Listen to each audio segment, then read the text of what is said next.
আসসালামু আলাইকুম সুপ্রিয় দর্শক। এই মুহূর্তে আমাদের প্রত্যেকের মনেই একটাই প্রশ্ন, এবছরে রোজার ঈদ ঠিক কবে পালিত হবে? রোজা কি 29টা হবে নাকি 30টা রোজাই পালন করতে হবে?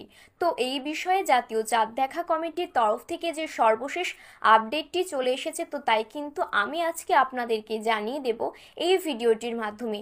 তাই সম্পূর্ণ ভিডিওটি মনোযোগ সহকারে দেখবেন। ভিডিওটি শুরু করার আগে আপনাদের সকলের কাছে একটি ছোট্ট অনুরোধ থাকবে, বিশ্বের সমস্ত মুসলিম ভাই বোনদেরকে ঈদের শুভেচ্ছা বার্তা জানাতে চাইলে অবশ্যই আমাদের ভিডিওর কমেন্ট বক্সে ঈদ মোবারক লিখে জানাবেন।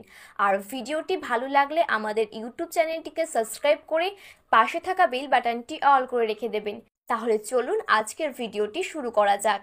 চলছে পবিত্র মাহে রমজান, আর পবিত্র রমজান মাস শেষ হলেই উদযাপন হবে ধর্মপ্রাণ মুসলিমদের সব থেকে বড় ধর্মীয় উৎসব ঈদ উল ফিতর। আর আমরা দেখতে দেখতে রমজান মাসের একদম শেষ প্রান্তে পৌঁছে যাচ্ছি। 30 দিন রোজা বা সিয়াম সাধনার পরেই আসে ঈদ উল ফিতর। এটা আমাদের প্রত্যেকের জন্যই অত্যন্ত আনন্দের দিন। এই বছর রমজান মাস শুরু হয়েছিল মার্চ মাসের 2 তারিখে। সেই হিসেবে রমজানের শেষে সাওয়ালের চাঁদ দেখার উপর নির্ভর করে 2025 সালে পবিত্র ঈদ উল ফিতর পালিত হতে যাচ্ছে আগামী 31শে মার্চ অথবা 1লা এপ্রিল। কেননা এই বিষয়টি সম্পূর্ণ চাঁদ দেখার উপর নির্ভর করে।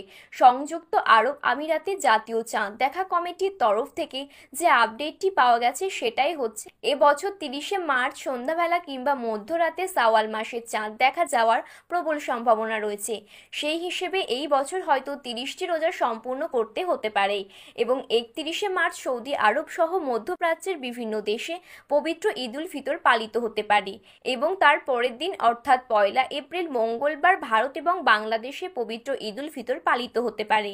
আর যদি রমজান মাস 29 দিন হয়ে থাকে সেক্ষেত্রে পবিত্র ঈদ উল ফিতর পালন করা হবে 31শে মার্চ। সুপ্রিয় দর্শক, এই ছিল আজকের সর্বশেষ আপডেট।